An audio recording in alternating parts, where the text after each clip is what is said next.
കുളിക്കാനായിട്ട് തലയിൽ എണ്ണയൊക്കെ വെച്ചുകൊണ്ടിരിക്കുമ്പോഴാണ് മീൻകറി വെക്കുന്ന കാര്യം ആലോചിച്ചട്ടോ. മീൻ നന്നാക്കണ്ട, നുറുക്കണ്ട, പെട്ടെന്ന് ഒരു 10 മിനിറ്റിനുള്ളിൽ ഒരു മീൻകറി വെച്ചാലോ. അതിന് ഞാനിവിടെ മൺചട്ടി അടുപ്പത്ത് വെച്ചിട്ടുണ്ട്. ചട്ടി ചൂടായിട്ടുണ്ട്. അതിൻ്റെ അകത്തേക്ക് കുറച്ച് എണ്ണ ഒഴിച്ച് കൊടുക്കാം. കുറച്ച് കടുകിട്ട് കൊടുക്കുവാണ്. പകുതി സവാള, വെളുത്തുള്ളി, ഇഞ്ചി, പച്ചമുളക് ഇത്ര നുറുക്കി വെച്ചിട്ടുണ്ട്. അതിട്ട് കൊടുക്കുന്നു. കുറച്ച് വേപ്പില ഇട്ട് കൊടുക്കുന്നുണ്ട്. ഇവിടെ ഉള്ളിയെല്ലാം പതിയെ വാടി വന്നിട്ടുണ്ട്. കാശ്മീരി മുളക് പൊടി, മല്ലിപ്പൊടി, മഞ്ഞൾപ്പൊടി എല്ലാം കുറേശ്ശെയാണ് എടുത്തേക്കുന്നത്. അതും കൂടെ ഇട്ട് കൊടുക്കുന്നുണ്ട്. എല്ലാം നന്നായിട്ട് വഴന്നിട്ടുണ്ട്.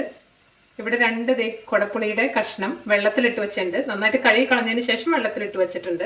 അതും കൂടെ ഒഴിച്ചു കൊടുക്കാം. ആവശ്യത്തിനുള്ള ഉപ്പും കൂടെ ഇട്ട് കൊടുക്കാം. നമ്മുടെ മെയിൻ താരം നമ്മുടെ മത്തി ടൊമാറ്റോ സോസിലിട്ടേക്കുന്നതാണ്. അത് കഴിയുമ്പോൾ ഇതുപോലെയാട്ടോ. അതും കൂടെ പൊട്ടിച്ചിട്ട് കൊടുക്കാം. ഇതുപോലെയാണ് ഇരിക്കുന്നത്. അതിട്ട് കൊടുക്കുന്നു. നല്ല വലിയ കഷ്ണം മീനാട്ടോ. ഇതുപോലെയാണ് ഇരിക്കുന്നത്. ഇത് ഓൾറെഡി തന്നെ കുക്ക്ഡ് ആയിട്ടുള്ള മീനാണ്. അപ്പം അധികം സമയമൊന്നും വേണ്ട കേട്ടോ. നമ്മുടെ മത്തിക്കറി ഇവിടെ റെഡിയാണ്. ഞാൻ 10 മിനിറ്റ് പോലും എടുത്തില്ലേ. ഞാൻ തീ ഓഫ് ചെയ്യാം. ഈ മീന് ഭയങ്കര ടേസ്റ്റ് ആട്ടോ. കാരണം ഇതിൻ്റെ അകത്തേക്ക് ആ ടൊമാറ്റോ സോസൊക്കെ നന്നായിട്ട് പിടിച്ചിട്ടുണ്ടല്ലോ. വല്ലപ്പോഴൊക്കെ ഉണ്ടാക്കി കഴിക്കുന്നതിന് തെറ്റൊന്നുമില്ല. കാരണം ഇത് ക്യാൻ്റെ ഫുഡ് ആയതുകൊണ്ട് എപ്പോഴെപ്പോഴും കഴിക്കാനായിട്ട് ഞാൻ എൻകറേജ് ചെയ്യില്ല കേട്ടോ. പിന്നെ നല്ല കപ്പയുടെ കൂടെ നമ്മുടെ ചോറിൻ്റെ കൂടെയൊക്കെ നല്ല ടേസ്റ്റാണ്. അപ്പോൾ വല്ലപ്പോഴൊക്കെ ഇതുപോലെ ഒന്ന് ട്രൈ ചെയ്ത് നോക്കിക്കോ. ഈ വീഡിയോയും എല്ലാവർക്കും ഉപകാരപ്പെട്ടു എന്ന് വിചാരിക്കുന്നു. Thank you.